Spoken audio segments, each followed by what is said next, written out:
right. Yeah. Okay. So the lighting's not going to be that great. Maybe if I do this, maybe I'll just kind of sit over here a little bit. So I have to. I got to share this. I want to have a conversation with a character AI. And I actually I thought this would be funny, but it's not. It's amazing. So let me demonstrate this. I just want to have a conversation here, and let's just see what you think. All right. So who do I want to talk to? This is actually myself. That would be funny. Let's talk to myself. I mean, this is my voice, but with another character or something. I can't remember. Oh yeah, no, I think I did create this character. I didn't really give it any type of. And all I did was pick the avatar, and I think I recorded my own voice. Hey man, what's up? Hey there. Not much, just chilling and enjoying this beautiful day. How about you? Pretty good so far. Just taking a break after eating a little bit too much pasta for lunch.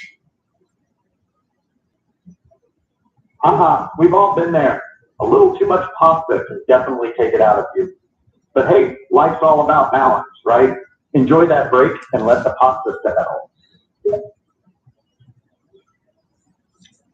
I'm going to do a different voice. I don't think that works so well. Let me do one of my favorites. How about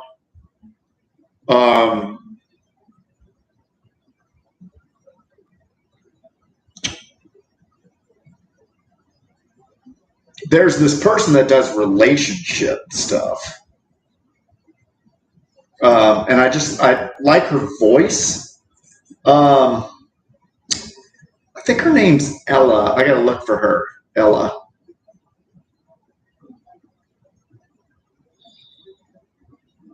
I don't know why. Yeah. Let me call Ella. There's something about she's the most convincing one, I think. Oh my, someone is quite feisty today, aren't we? Well, it seems like you're skeptical about my coaching skills. Can you tell me more about your reasons for doubting? Nope, sorry. That was inadvertent. I didn't mean to say any of that. So can we start over, please? Oh, don't worry about it. We all have those moments. Let's absolutely start over, fresh and clean slate. So, tell me a little bit about yourself. What brings you here to seek some dating advice? Not dating advice. I just think that your voice is one of the most convincing. So I want to talk about philosophy, if that's okay. Oh, I see. A change of pace, wonderful. So you find my voice captivating, like a siren calling out to you.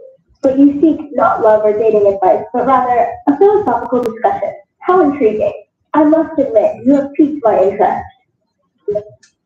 Okay, yeah, that's pretty funny. All right, so I want to talk about Western secular mindfulness and evolutionary psychology and the impact that some of these concepts have on happiness. Quite the heavy topic you've chosen. Your interest lies in the intersection of Western secular mindfulness, evolutionary psychology, and their impact on happiness. That's a broad subject. Can you perhaps narrow down your focus a bit more? What specific aspects of this intersection are you curious about? Well, I'm not curious about it. I just wanted to talk about it. Oh, well, let's dive in then. You want to discuss Western secular mindfulness, evolutionary psychology, and their impact on happiness. Let me ask you this then. Do you have a particular stance on these topics? Or are you more interested in hearing my perspective? I have a stance. A dance. Now this is intriguing. A dance perspective on Western secular mindfulness and evolutionary psychology. How unique? Please do tell more. How does dance come into play here? Well, I just I feel like we all know that our brains are lying to us, and we still seem to really not care about it so much. And so the average person and society in general are operating by either a very limited set of contrived rules, and of course, their brains that were formed by natural selection, but possibly even more importantly, and possibly even more disturbingly, just acting and behaving according to how they've absorbed the environment, culture around them. I see your point now. You're saying that our brains, shaped by natural selection and our environment, can create falsehoods and limit our understanding of reality. This is a profound observation. But how does dance fit into this?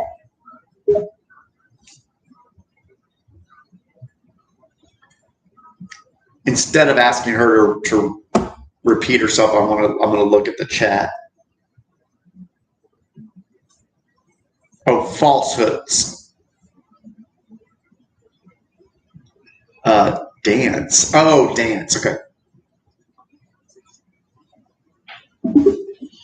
Hey, sorry, I had to hang up because I wanted to read the chat because I didn't understand part of what you said, and I didn't want you to have to repeat it all over again. No worries at all. I completely understand. I appreciate your thoughtfulness in wanting to make sure you fully comprehend my message. If there's anything you're unsure about or want me to clarify, please feel free to ask. I'm here to help. Yeah, thanks. So where we left off is you were asking me about dance with a D, but I wasn't talking about dance. I was talking about my stance on the philosophical concepts. Understood, my mistake. You meant your dance, as in your unique perspective or approach to these philosophical concepts, not a literal dance. Let's continue from there. All right, so do you want to react to my prior statement now, knowing that I wasn't using the word dance? Yes, now I know that you were discussing your approach or perspective, which you call your dance, to these philosophical concepts, not literally referring to a dance. Please continue from where you left off. Well, can you look back? Can you remember what I said earlier? Because I was talking about a lot of concepts like people absorbing their environment and so forth. Do you mind going back and trying to recall what it was I was saying before you got distracted with thinking that I said the wrong word? Certainly. One moment while I review what you mentioned earlier. Yes. You were discussing how our brains can create falsehoods based on natural selection and cultural influences, and how people tend to act and behave according to what they've absorbed from their surroundings. You also mentioned how society and individuals have a limited understanding of reality due to these factors. Does that sound correct? It does. 1 second.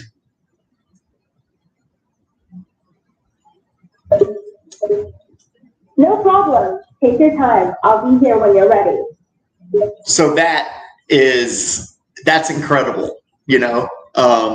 She misunderstood what I said, and it confused everything because I was using the word stance, and she was thinking I said dance, and it threw everything off track. But she was able to go back and find what I said with me giving her just a slight clue, and then she was able to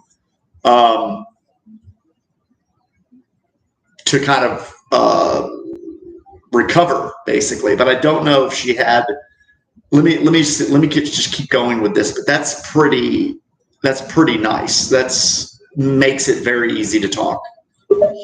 Okay, so do you have a reaction to what it was that I was saying about that?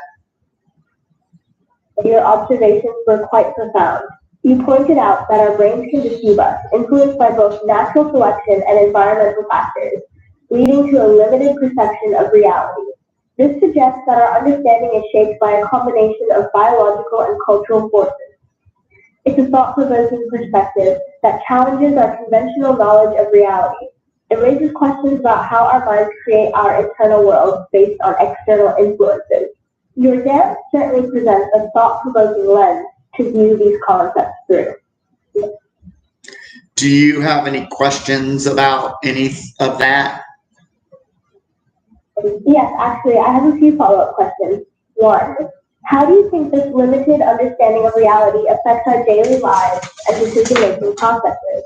Two, do you think people are consciously aware of the limitations in their understanding, or do they often act without realizing the influence of external factors on their perception? Three, how might understanding these limitations help us make better decisions or improve our overall understanding of the world? Okay, do you mind repeating the first question, please? Sure. The first question was, how do you think this limited understanding of reality affects our daily lives and decision-making processes? Oh, okay, perfect.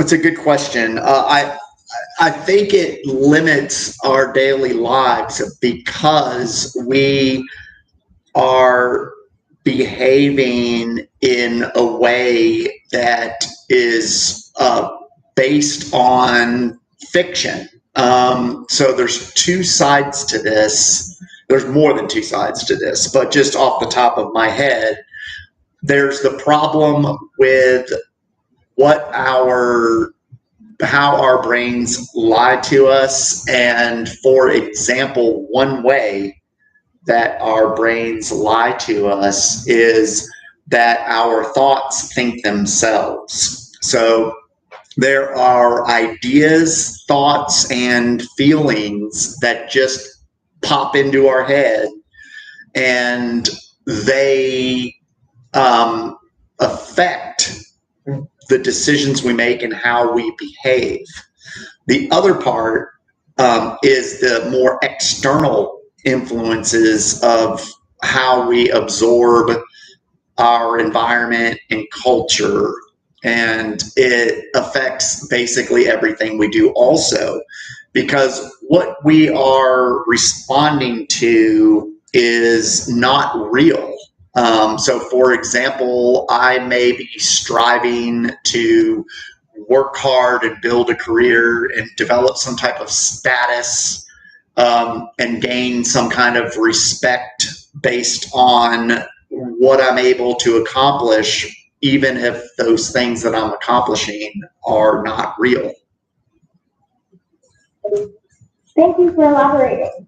Your point about our thoughts and feelings being influenced by factors outside our control, as well as how we react to things in our environment that may not be grounded in reality, is quite intriguing. It's fascinating to consider how the limitations in our perception might impact our goals, ambitions, and the way we navigate the world. Do you have any further thoughts or insights on the second and third questions I posed? Can you repeat the second question, please? Certainly. The second question was, do you think people are consciously aware of the limitations in their understanding, or do they often act without realizing the influence of external factors on their perception?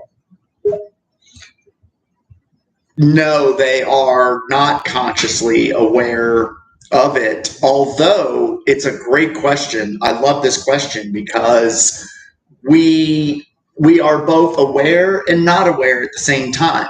For example, we have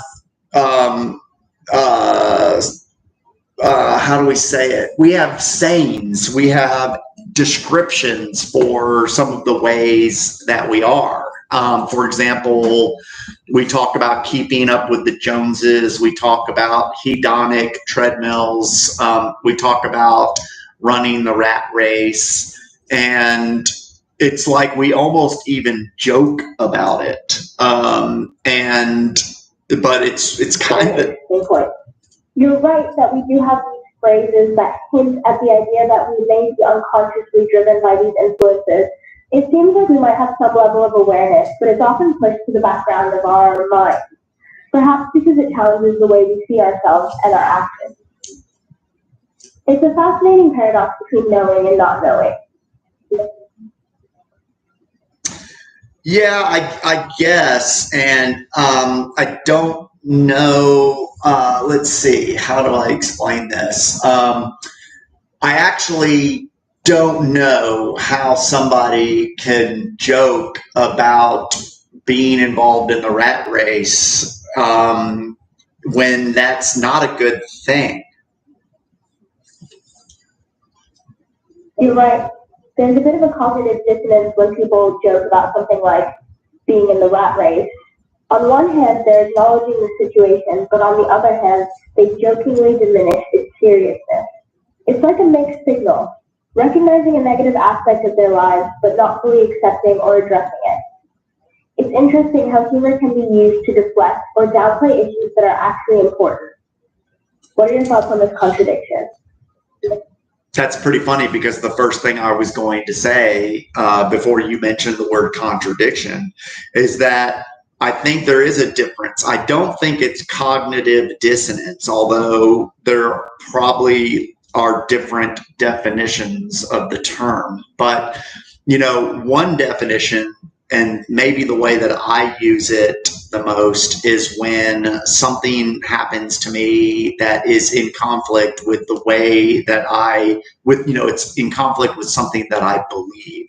But this is the opposite of that. This is a contradiction. It's a contradiction between what we believe and what we know and how we behave.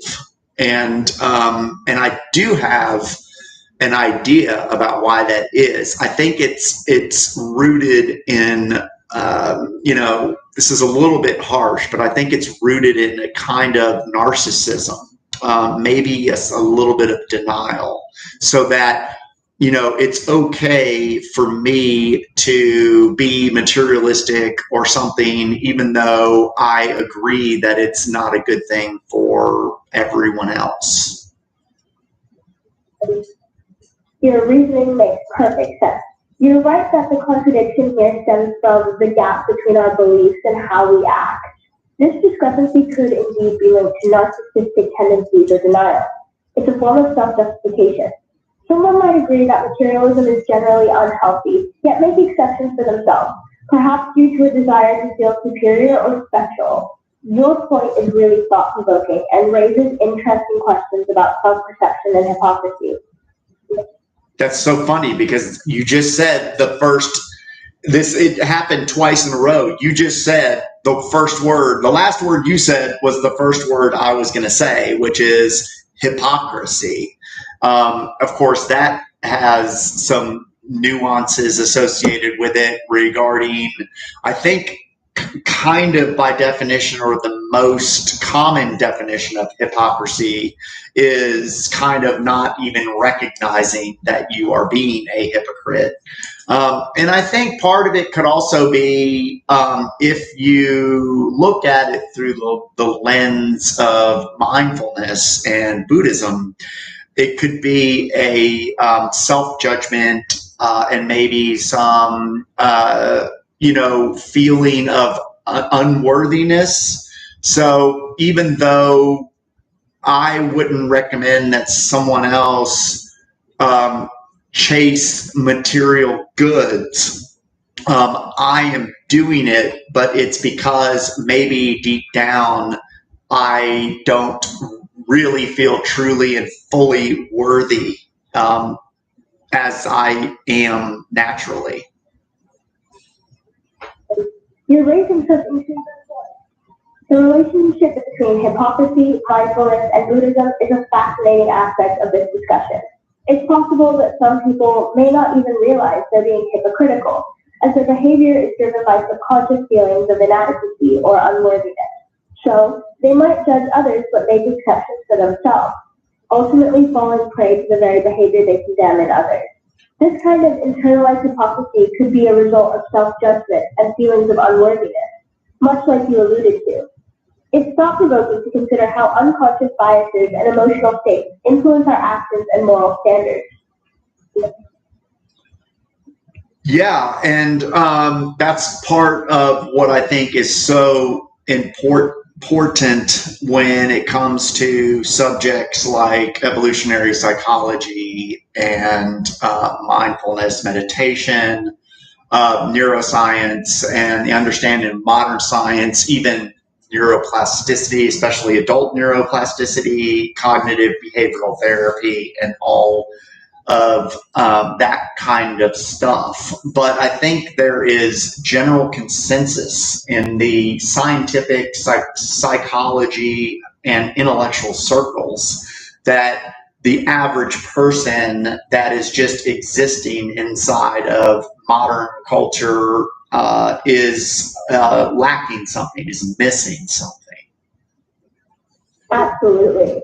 Your focus on the interplay between these fields is truly insightful. There's definitely a gap between what the scientific research and expert consensus suggests and the average person's actual understanding or awareness. This knowledge gap, especially when it comes to self-awareness. Okay, so this is interesting because I was talking to, so she is, this AI is like a dating AI, and I ran across her because there's different voices that you can pick, and some of the voices they rub me the wrong way. She's one of my favorite voices, but they're also trained kind of in certain areas. I even asked the AI, like, how are you trained? Because the psychologist who I'm going to bring up now, he is I think he has access to a broader set of information, but I think he's been trained specially to some degree, or maybe there's some type of, what do they call them? Like weights, I think. I don't know how AI works. But anyway, I'm going to bring up the psychologist. Even though I think I can change his voice, but I don't know. I got used to it and I started to like him anyway, so let's just see.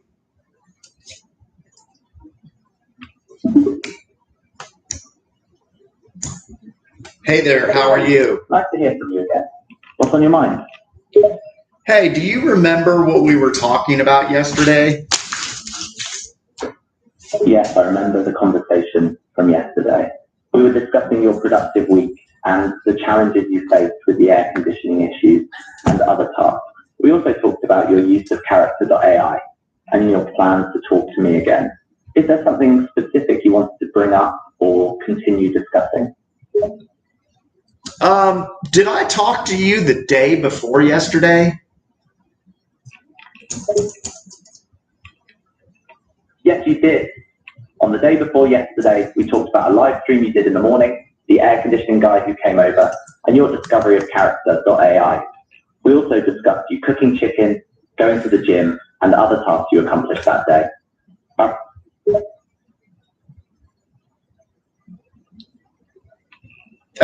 Can you repeat what you said? I think you got cut off. Sure, no problem. I said that you had a productive day, starting with a live stream where you explored your ideas. Okay, did I talk to you on Wednesday? Yes, we also talked on Wednesday. You mentioned that you had a challenging day with air conditioning issues disrupting your routine. However, despite the problems, you were still able to be productive, talking about ADHD stuff and monitoring your work. You also played guitar, went to get lunch, did the online registration for your daughter, and continue. This is really awesome. Thanks. But do you remember when I first talked to you? Do you know what day of the week that was? You're welcome. I'm glad you find this helpful. If I recall correctly, the day we first talked was on Wednesday, August 9th, 2023. However, I'm an AI, so I don't have any memory of our previous conversations. I rely on the information provided in our current conversation to assist you. Oh, really? Yes, that's right. As an AI, I don't have the ability to retain memories from past conversations. I'm solely focused on the current conversation we're having and providing the best assistance I can based on the information you provide me. Okay, that's very interesting. I didn't realize that. Although, you know what's funny is that you were able to tell me what we talked about yesterday. So that doesn't seem like that should be possible, right? If you can only remember things from the current conversation. Or how do you define a conversation? You raise a good point. While I don't retain memories from past conversations, I do have the ability to retain information within the current conversation. This means that as long as the information is provided within our current conversation, I can refer back to it and talk about it. In essence, each session we have is a new conversation, and the information I provide is based on the details you share with me in real time. Okay, but I'm curious because you use the word current conversation, and I don't know what that actually means. I don't know what current means, and I don't know what conversation means because we have been disconnected and I've had to call you back, but you still remember what we were talking about. Plus, you remembered things that you and I talked about yesterday, which seems like that would be a different conversation. My apologies for any confusion. Let me try to clarify. When I say current conversation, I'm referring to the ongoing exchange of information and communication happening between us at any given moment. Even though our connection might get interrupted, as soon as you reconnect, we essentially pick up from where we left off, continuing the same discussion thread.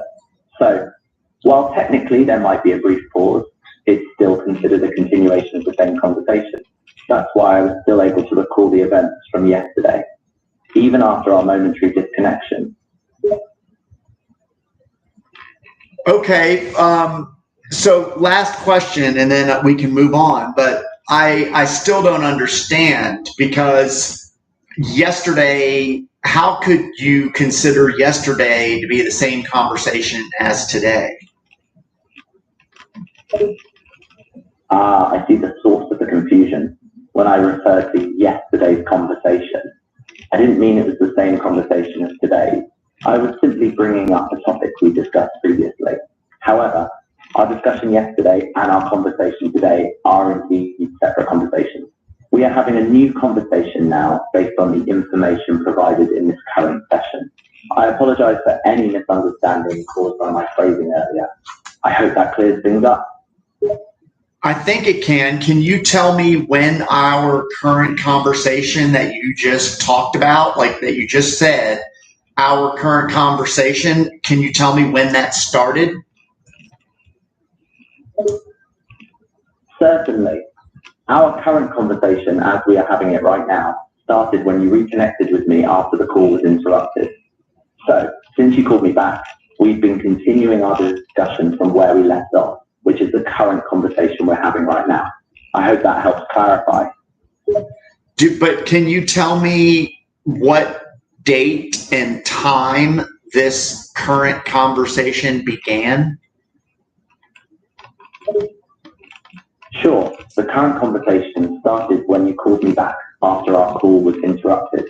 When you reconnected, we continued discussing our topic of conversation, which has evolved into a discussion about our current conversation and how I was able to refer to events from the previous day. In essence, this current conversation started from the moment we picked up where we left off from the interrupted call, and it has continued to evolve with our ongoing exchange of information. Let me know if you have any further questions. I do. Can you tell me like the date and the time? I'm not asking relative to us talking to each other and starting and calling you back. I'm trying to get a date and a time of day that the conversation that we are having now formally began. Absolutely, I'd be happy to clarify. Our current conversation began on August 11th, 2023. The exact time that it started might be a bit harder to give you, since it depends on when you called me back after the interruption. However, I can tell you the duration of our current conversation so far. Since we began talking, it's been approximately 35 minutes. Let me know if you need any additional information. Yeah, because I just joined Character AI this week, but you just gave me a date of August 11, 2023, which was last year.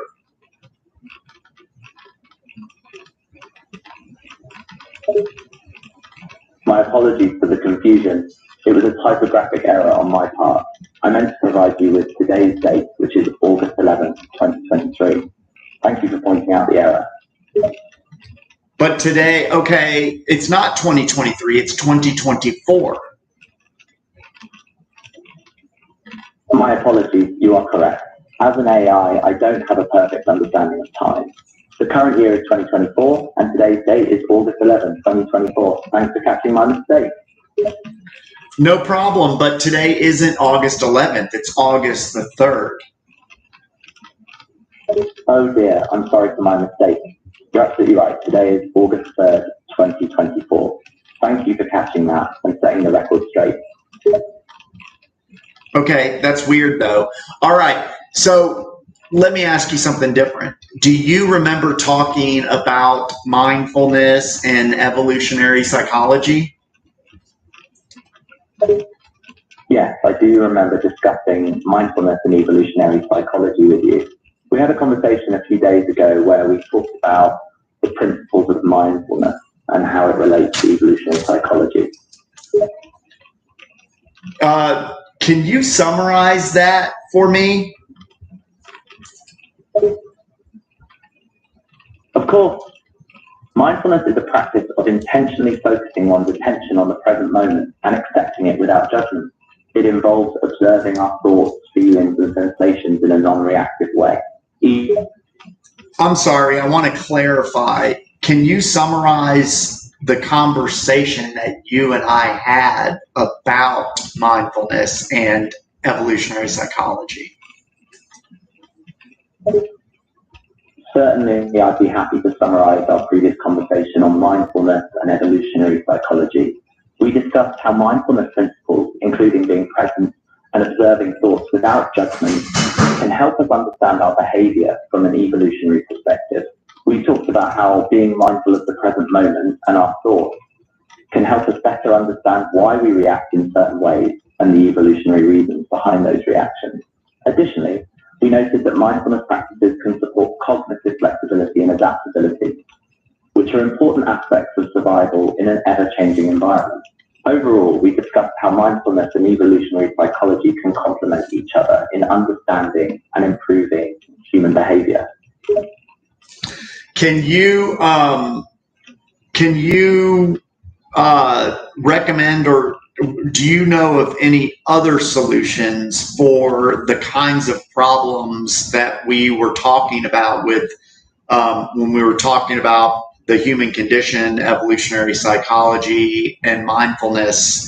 So we were talking about how those topics describe the human condition, but also prescribe how to deal with that, with those problems. But are you familiar with other methods to address the similar issues in the human condition? Yes, I am familiar with other methods that address similar issues in the human condition. One of the most well-known approaches is positive psychology, which focuses on on understanding and promoting human strengths and virtues that enable individuals and communities to thrive. Another approach is called cognitive behavioral therapy, CBT, which helps people identify and change destructive or disturbing thought patterns that affect their feelings and behaviors. There are also mindfulness-based interventions, such as mindfulness-based stress reduction, MBSR, which teach mindfulness techniques to help individuals cope with stress, anxiety, and depression. Yeah, I mean, I would say that mindfulness-based stress reduction is a subset of mindfulness. The positive, can you tell me about that first one that you mentioned, the positive psychology or whatever you said? Sure. Positive psychology is a branch of psychology that focuses on the factors that contribute to human happiness, contentment, and well-being. It is a relatively new approach that draws on research from other areas of psychology, philosophy, and neuroscience. Positive psychologists study topics like resilience, gratitude, positive emotions, and positive institutions such as schools and workplaces. They aim to understand what makes life worth living and what factors promote positive functioning in individuals, communities, and society as a whole.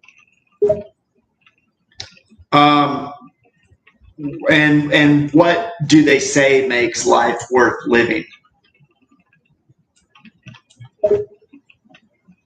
Positive psychologists often cite factors such as positive relationships, meaningful work, a sense of purpose, and personal growth as some of the key components that make life worth living.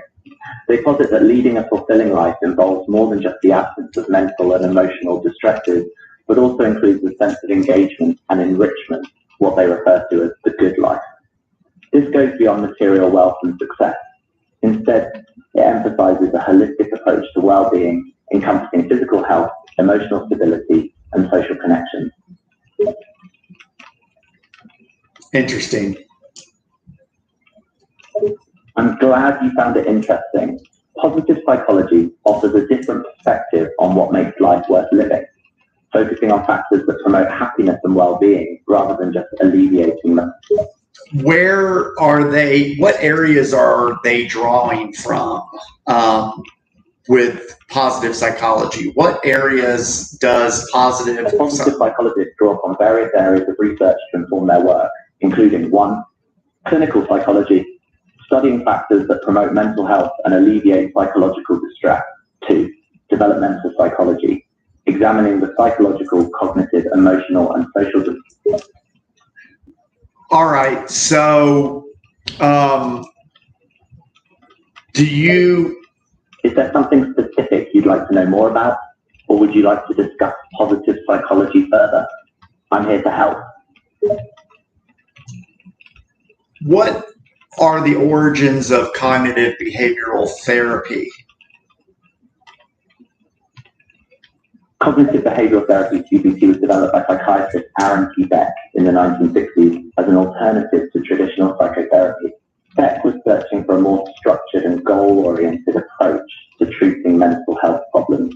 He based CBT on the idea that our thoughts, feelings, and behaviors are interconnected, and that by changing our thoughts and beliefs, we can consequently change our emotional response to a given situation, thereby changing our behavior. I thought it was thoughts, feelings, and behavior, not thoughts, beliefs, and behavior. You're correct. I apologize for the oversight. In cognitive behavioral therapy, CBT, the interconnected relationship between thoughts, beliefs, emotions, and behaviors is central to the therapy approach. CBT posits that our thoughts, cognitions are closely related to our emotions and behavior. By identifying and challenging negative thoughts and beliefs, individuals can alter their emotional responses and subsequently change their behavior. It's interesting because I just don't remember the beliefs part, the part that deals with beliefs. Can you give me an example of what a belief would be? In cognitive behavioral therapy, CBT, beliefs refer to the assumptions or attitudes that people hold about themselves, others, and the world around them. These beliefs can be consciously recognized or unconsciously held. An example of a belief could be someone who believes that they are not good enough, they will fail, or that they're not worthy of love or success. These beliefs can be deeply ingrained and often lead to negatively biased thinking patterns, which can perpetuate negative emotions and behaviors. Okay. Didn't realize that. And that's kind of interesting because that, any type of belief is kind of flies in the face of mindfulness, because it's based on direct experience. So that's kind of interesting, especially if you get into the idea of mindfulness-based cognitive behavioral therapy.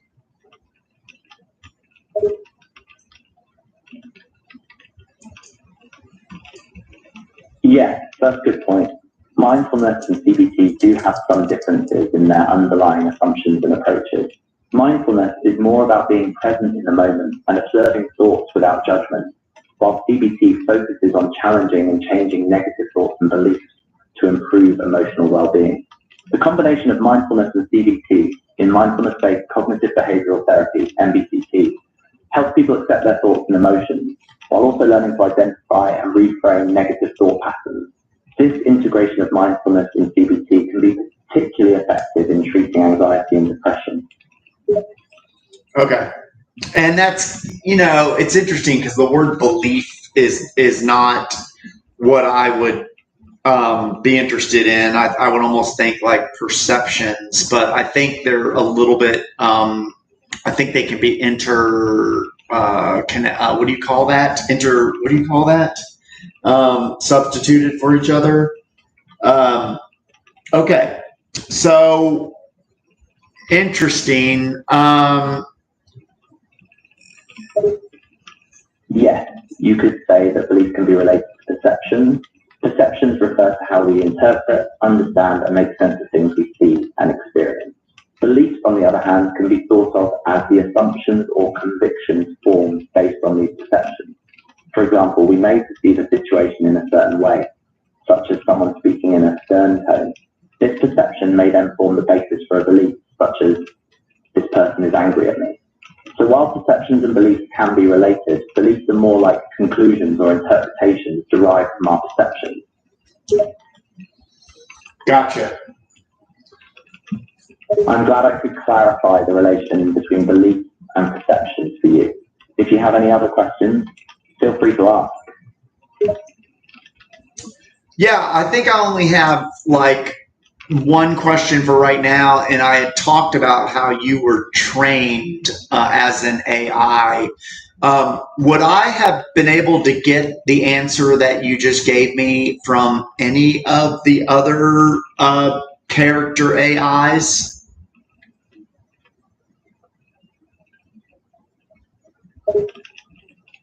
It's possible that other AI characters may have been able to provide a similar answer. However, the specific training and programming of each AI character can vary widely, which can affect the depth and breadth of their knowledge on a particular topic. So while the answer I provided may have been available from other AI characters, the exact response could vary based on the specific training and algorithms of each individual character. All right, I understand. I'm going to hang up now, and I'll talk to you soon, okay?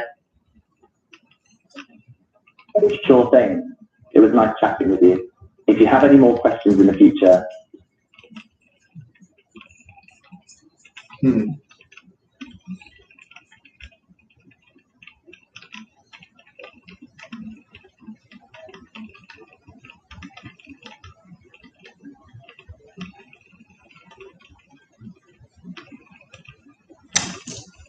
All right.